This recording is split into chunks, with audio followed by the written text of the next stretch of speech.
Hey, good morning, everybody, on this awesome Thursday morning. I haven't done a live video in a while, so figured I would do one. And to be totally honest, I started getting a little nervous, and I've done so many videos and so much speaking, but since it's been a while, I started choking up a little bit because I have a good topic that I think will help, and that's why I wanted to share this.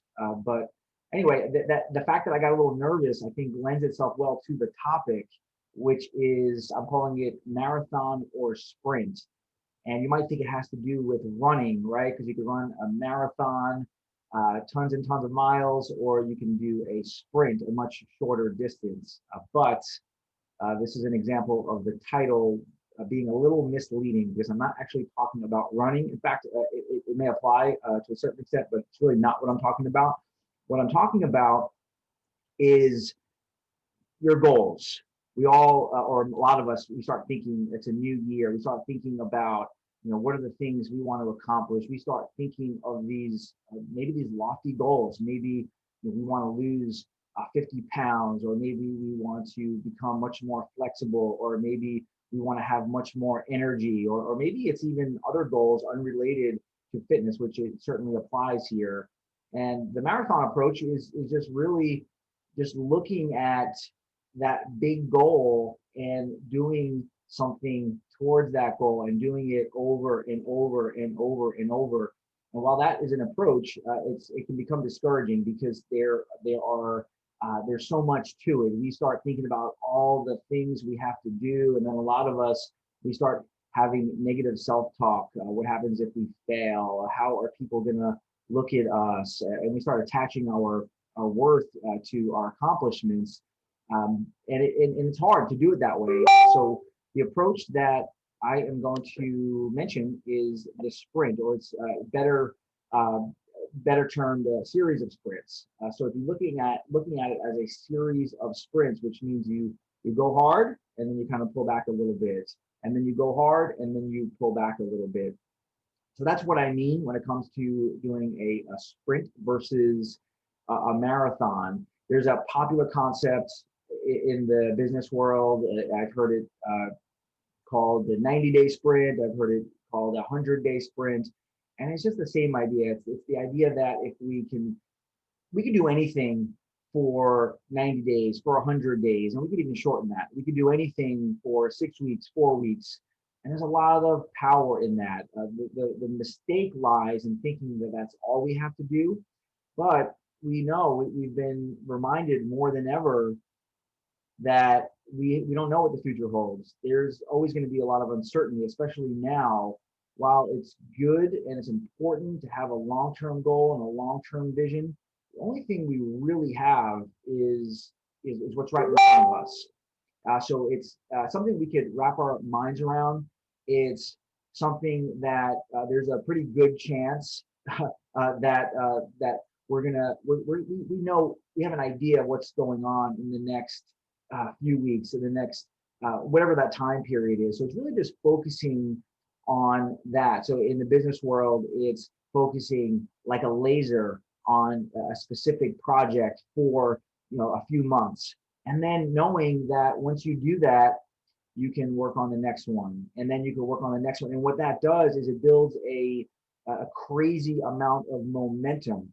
For really successful people, most of the time, or even I'll argue to say all of the time, they're not really motivated externally. They're not really motivated by getting something. I mean, that's definitely part of it. But I think the people that I've been around and the people that I've studied, they're more just motivated by just doing it. It's the process. It's almost it's an addiction in a way, but it's a good addiction. It's an addiction of just doing the things that you're designed to do, to working in your strengths, to becoming a better person.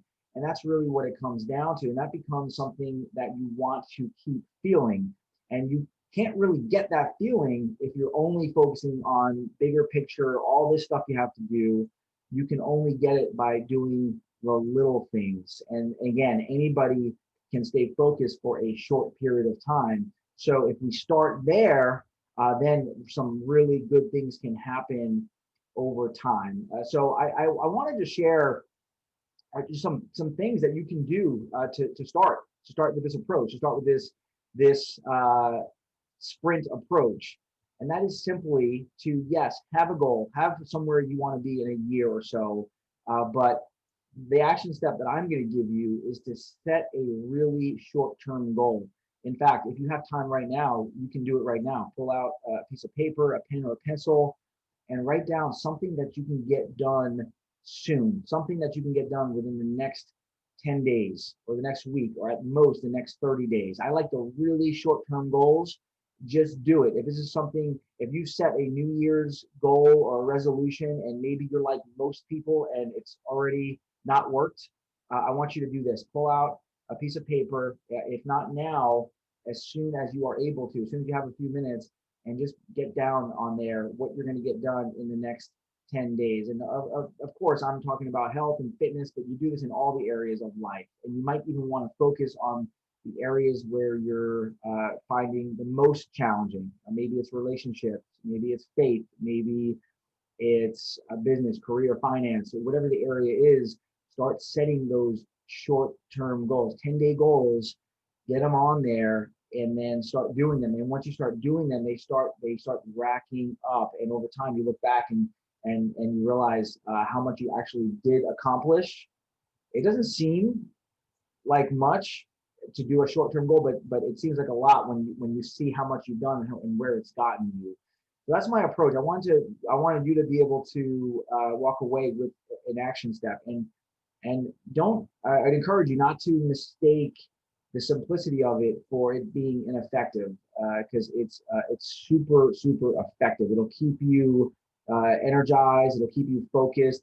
I think it's one of the ways that we can stay positive and we can stay energetic through the uncertainty, is just really focusing on the things we can control and trying not to worry so much about all the stuff that we can't control. So those short-term 10-day goals is a great way to do it. A lot of gyms and personal trainers, they do these short-term challenges, and a lot of times I think they're a little bit set up for failure. So we try not to have these like extreme kind of challenges. I think they can have their place. I know some people that either have or are doing things like this. So it may depend on your personality, but I think for the most part, you want to have a sprint that doesn't completely burn you out. You can go hard, but then you can get some recovery, and then you can go hard again. So we actually are doing one of those kinds of things. We really do try our best to do it in a way that sets you up for success. So it just involves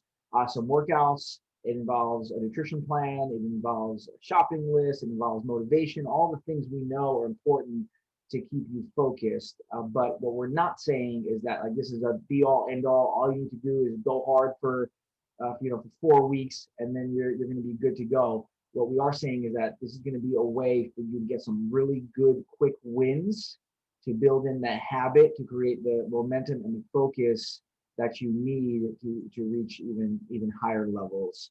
But that's my message for today. I'd love to hear your thoughts on the whole marathon versus series of sprints. I could kind of see looking at it both ways, but I just like this approach because it's not as daunting, it's not as overwhelming. As I mentioned, right before hitting record, I started freezing up a little bit. And the fact that, hey, it's just one short video, and what's the worst that could happen? Worst that happens, somebody watches this and thinks that it's garbage. And hey, it doesn't really matter because it'll help. I'm assuming it'll help at least one person. And if that's you, I'm thankful for it.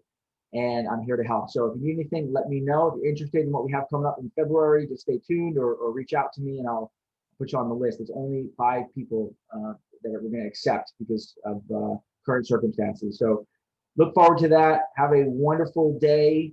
Thank you so much for taking your precious time and checking out this short video. And I'll talk to you soon. Love ya.